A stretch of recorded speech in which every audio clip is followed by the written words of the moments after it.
नमस्कार. मी डॉक्टर गजानन किशोर काळे. मी नेफ्रोलॉजिस्ट म्हणजेच किडनी विकार तज्ञ आहे. मी पिंपरी चिंचवड इथे प्रॅक्टिस करतो. अ, आज आपण पिडलिडिमा किंवा पायावरची सूज आणि तीव्र स्वरूपाचा सीकेडी किंवा ज्याला मूत्रपिंडाचा आजार याविषयी आजच्या चर्चासत्रामध्ये आपण मार्गदर्शन करणार आहे. तर पहिले पिडलिडिमा किंवा पायावर येणारी सूज म्हणजे काय, त्याची लक्षणं काय, त्याची कारणं काय आणि त्याबद्दलचे उपचार याबद्दलची माहिती घेऊया. पिडलिडिमा किंवा पायावरची सूज ही साधारणतः 2-3 काही कारणामुळे होऊ शकते, जसे की हृदयाचे आजार आहेत, किडनीचे आजार आहेत, त्याचप्रमाणे यकृताचे आजार ज्याला लिव्हर आपण असं समजतो, किंवा रक्तवाहिन्यातील रक्ताच्या गाठी तयार झाल्यामुळे पण हे आजार होतात. तर याच्यासाठी आपल्याला हा हिस्ट्री घेणं आवश्यक आहे. हा आजार कसा निर्माण होतो, याची कारणं काय आहे आणि त्यानुसार आपण मग उपचारावर उपचार तपासण्यावर उपचार करतो. सर्वात पहिले आपण लक्षणं काय असतात? ज्याप्रमाणे जसं हा पिडलिडिमा हा जो प्रकार आहे, हा पहिले कधीतरी हा पायापासून सुरुवात होतो किंवा मग हा जनरली स्वरूपाचा म्हणजेच सर्वसाधारण स्वरूपाचा किंवा सगळ्या शरीरावरच सूज येऊ शकते. जर हा स्थानिक स्वरूपाचा असेल तर हा पायापुरताच मर्यादित राहतो आणि सर्वसाधारण स्वरूपाचा राहिला तर त्यावेळी हा त्यात बाकीचे पण शरीराचा भाग जसं की पाय, हात, चेहरा हा इन्व्हॉल्व होऊ शकतो. तर यामध्ये आपल्याला हिस्ट्री खूप महत्वाची असते. जर अ, आणि त्याच्यात आणखी 2 प्रकार असतात. एक म्हणजे जो पायावरची सूज आहे त्याच्यात आपल्याला फिटिंग आहे का? फिटिंग म्हणजे काय?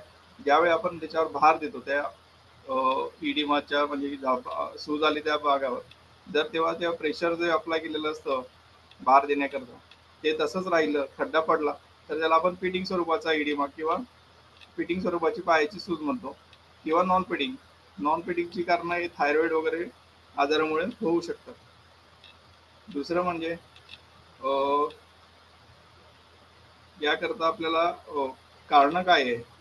किडनीचे आजार, हृदयाचे आजार, यकृताचे आजार, तसेच थायरॉइड, हायपोथायरॉइडिझम ज्याला आपण म्हणतो, त्यामुळे किडनीच्या पायावरील सूज निर्माण होऊ शकते. त्याचप्रमाणे रक्तवाहिन्याचे जे काही आजार असतात, ज्यामध्ये रक्ताच्या गाठी तयार होतात, त्यामध्ये सुद्धा हे अ, सूज येऊ शकते. तर सूज येण्याची कारणं काय आहे? ज्यावेळेस किडनीचे कार्य किंवा हृदयाचे कार्य हे कमी जास्त प्रमाणात, तेव्हा जे काही द्रव्य आपल्या शरीरात असतं ते पायामध्ये साठतं. ते जेव्हा प्रमाण जास्त होतं त्यावेळी ही सूज निर्माण होते. किंवा मग जसं रक्तवाहिन्यांमध्ये जेव्हा क्लॉट्स होतात तेव्हा रक्तवाहिन्यांचा पुरवठा सुरळीत नसतो, त्यावेळी सुद्धा आपल्याला सूज निर्माण होते. तर यासाठी काय गरजेचं असतं? सगळ्यात पहिले आपल्याला हिस्ट्री, पेशंटची हिस्ट्री काय आहे किंवा त्याचं पूर्ण इतिहास काय आहे, कशामुळे हा होऊ शकतो हे शोधणं महत्त्वाचं आहे. हृदयाचा आजार आहे किंवा यकृताचा आहे किंवा किडनीचा आजार आहे. किडनीच्या आजारामध्ये 2-3 प्रकार प्रामुख्याने याचा समावेश असतो. ज्याला की आपण सीकेडी किंवा क्रोनिक किडनी डिसीज म्हणतो किंवा ॲक्यूट किडनी इंजुरी जेव्हा तात्पुरत्या स्वरूपाचा किडनीचा आजार किंवा मग नेफ्रोटिक सिंड्रोम ज्यामध्ये किडनीतनं लघवीबरोबर प्रथिने सुद्धा किंवा प्रोटीन सुद्धा बाहेर पडतात. तर यानुसार आपल्याला तपासण्या करणं गरजेचं असतं. जर हा किडनीच्या आजारामुळे सूज असेल तर त्यावेळी आपल्याला किडनीच्या काही तपासण्या कराव्या लागतात, जसं की क्रिएटिनिन, युरिया, नंतर सोनोग्राफी किडनी कशी आहे, तिचं साईज काय आहे किंवा तिची स्थिती काय ते बघण्यासाठी युरिन प्रोटीन क्रिएटिनिन रेशो, युरिनची तपासणी, ह्या तपासण्या कराव्या लागतात. हृदयाच्या आजारासाठी आपल्याला इको, ईसीजी ह्या तपासण्या लागू शकतात. यकृताचा आजार असेल तर त्यावेळेस आपल्याला एएफटी नावाची तपासणी करायची गरज पडते. तसंच हा आजार जर रक्तवाहिन्यांमुळे असेल तर तेव्हा पायांची सोनोग्राफी वगैरे पण करण्याची गरज भासू शकते. तर याकरता आपल्याला हा मॅनेज कसा करायचा किंवा कुठल्या पद्धतीने उत्तमरित्या हे मॅनेज करता येतं, त्याकरता आपल्याला निदान काय आहे हे जाणणं जास्त गरजेचं असतं. त्यानुसार याचे उपचार करा. जर हे किडनीमुळे असेल तर त्यावेळी मिठाचे प्रमाण सेवन कमी करणे, तसेच डायबिटिक्सच्या गोळ्या वापर करणे, ज्यामुळे की जास्त लघवी वाढून द्रव जे जास्त साचलेलं आहे शरीरामध्ये ते बाहेर काढता येईल.